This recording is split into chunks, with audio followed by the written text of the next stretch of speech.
बिस्मिल्लाहिर्रहमानिर्रहीम। अस्सलाम वालेकुम फ्रेंड्स, आप देख रहे हैं फाइनेंस एक्सपर्ट। फ्रेंड्स, गिफ्ट की जो ट्रीटमेंट है और इनहेरिटेड एसेट जो आपको मिलता है या इनहेरिटेंस में कोई आपको कैश मिलता है, उसकी ट्रीटमेंट कैसे होगी, ये इस वीडियो में मैं आज आपको करके दिखाता हूँ।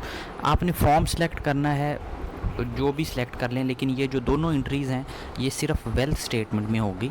तो आपने सिर्फ वेल्थ को चेंज करना है। वेल्थ सब फॉर्म्स में एक ही है, लेकिन इसलिए मैं आपको नॉर्मल फॉर्म की जो वर्किंग है वो उसमें करके वेल्थ में दिखाता हूँ। यहाँ पे आपने पीरियड सेलेक्ट कर लेना है। जिस भी पीरियड में आप अपनी रिटर्न फाइल कर रहे हो और उस पीरियड में आपको गिफ्ट मिला है या इनहेरिटेड कोई अमाउंट मिली है या एसेट मिला है, ये बड़े ध्यान से आपने देखना है।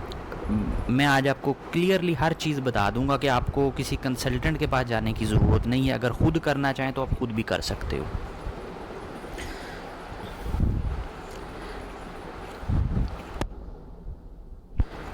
जी, ये फॉर्म ओपन हो रहा है, इसमें आप देख रहे हैं ये नॉर्मल फॉर्म हमारे पास जो आता है एज़ इट इज़ आ गया है। इसमें ये salary, business income, property income, capital, asset, whatsoever, ये वीडियोस मैंने अपलोड की हुई हैं।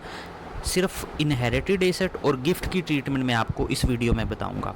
आपने रिकन्सिलेशन में आना है, तो यहाँ पे आप देखें इनहेरिटेंस और गिफ्ट के दो आपको जो बॉक्स हैं वो नज़र आ रहे हैं, ठीक है। अब या तो आपको इनहेरिटेंस में कोई कैश मिलता है, ठीक है। सबसे पहले हम सपोज करते हैं आपको कैश मिला है, तो आपने कैश की अमाउंट जितना भी मिला वो यहाँ पे इंटर कर लेनी है। नेट थोड़ा स्लो है, इसलिए ज़रा ध्यान से देखिएगा।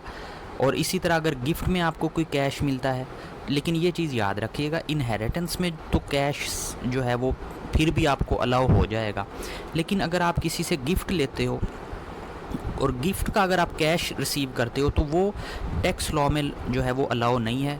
आपने अगर किसी से गिफ्ट लेना है तो बैंक से लेना है, मतलब वो अपने बैंक अकाउंट से आपके बैंक अकाउंट में ट्रांसफ़र करेगा।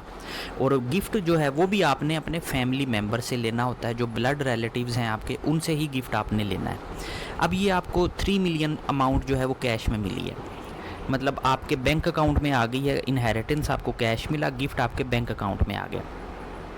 तो इसकी कोई दूसरी एंट्री नहीं करने की ज़रूरत, वो इसलिए नहीं कि देखें जो आपको कैश मिला है वो ऑलरेडी आपने कैश में लिख दिया होगा, और जो बैंक में आया है वो आपने बैंक में एंट्री की होगी, मतलब इसका कोई दूसरा इफेक्ट नहीं होता। आपने सिर्फ उस बॉक्स में एंट्री करनी है और उसके बाद आपने अपने जो एसेट्स हैं वो कैश जितना है वो लिख लेना है आपने, और बैंक जो है वो कर लेना है।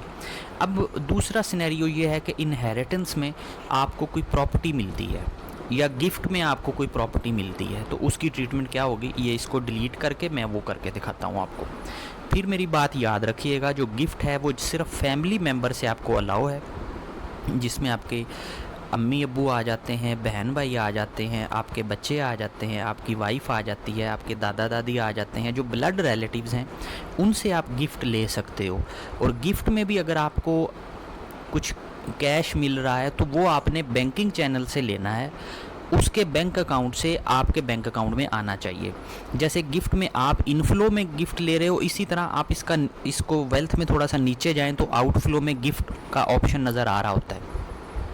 तो जो पर्सन आपको गिफ्ट देता है, बेस्ट ये है कि वो उस साल की अपनी रिटर्न में यहाँ पे वो भी शो करे कि मैंने उसको गिफ्ट दिया है, मतलब दोनों पर्सन्स को रिटर्न में शो करना चाहिए। आपका ये इनफ्लो होगा, उस पर्सन का आउटफ्लो होगा, और जो गिफ्ट है वो आपने बैंकिंग चैनल से ही ट्रांसफ़र करना है, अदरवाइज़ फिर आपको प्रॉब्लम होगी।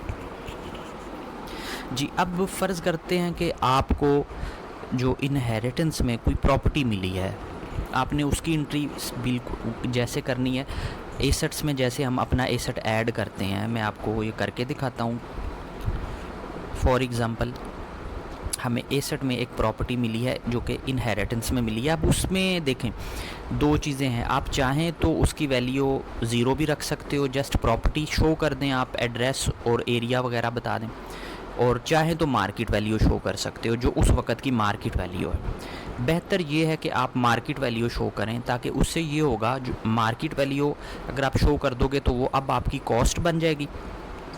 बाद में फ्यूचर में जब आपने उसको सेल करना होगा तो उसमें फिर ये होगा कि आपका जो कैपिटल गेन होगा उसके ऊपर टैक्स की आपको सेविंग हो जाएगी। तो उम्मीद है आप मेरी बात समझ गए होंगे। जी, अब मैंने ये शो किया कि जी ये 15 मरले का जो प्लॉट है ये हमें इनहेरिटेंस में मिला है। मैंने यहाँ पे इसकी मार्केट वैल्यू लिखी। आपने प्रॉपर्टी की मार्केट वैल्यू यहाँ पे लिखनी है। इसी तरह अगर ये गिफ्ट में मिला है, कोई प्रॉपर्टी आपको गिफ्ट मिली है, तो वो भी सेम यही ट्रीटमेंट होगी, उसकी भी आपने मार्केट वैल्यू लिखनी है। अगर गिफ्ट में आपको कोई गाड़ी मिली है, गोल्ड मिला है, तो वो यहाँ पे एंट्री आपने कर देनी है। जो वैल्यू यहाँ पे आप लिखोगे, एक आपने इस पेज पे वैल्यू लिखनी है, जो वैल्यू भी लिखनी है, जो भी मार्केट वैल्यू हो। दूसरी वैल्यू सेम आपने रिकन्सिलेशन वाले टैब में आके वहाँ पे लिख देनी है। गिफ्ट है तो गिफ्ट में लिख देनी है, इनहेरिटेंस है तो इनहेरिटेंस में लिख देनी है। सेम जैसे अभी मैंने सपोज किया कि हमें 6 मिलियन इनहेरिटेड प्रॉपर्टी मिली है, तो वो हमने यहाँ पे लिख दिया है 6 मिलियन। ठीक है, आपका ये जो डिफरेंस होगा इसका वो रिकंसाइल हो जाएगा। बाकी जो आपकी वेल्थ है या जो आपकी रिटर्न है वो आपने वैसे ही करनी है जैसी मैंने अपनी वीडियोस में बताई है। सैलरी पर्सन जैसे करेगा, बिजनेस पर्सन जैसे करेगा, प्रॉपर्टी वाला जैसे करेगा। बाकी वीडियोस भी मैं इंशाल्लाह अपलोड करता रहूँगा। गिफ्ट की और इनहेरिटेंस वाले जो एसेट्स हैं उनकी ट्रीटमेंट ये होगी। अक्सर क्वेश्चन कर रहे थे व्यूवर्स कि इनकी ट्रीटमेंट कैसे होगी, तो वो मैंने आपको बता दी है। ठीक है, तो इसी तरह अब मैंने आपको बताया जैसे अगर आपको कोई और अमाउंट गिफ्ट की मिली है, तो आप कोई प्रॉपर्टी मिली है, तो उसी तरह उसकी जैसे इनहेरिटेंस वाली प्रॉपर्टी हमने वहाँ पे ऐड की है, आप गिफ्ट वाली प्रॉपर्टी वहाँ पे ऐड करके गिफ्ट वाले इधर उसकी सेम अमाउंट वो लिख दोगे जो आपने एसेट में लिखी है।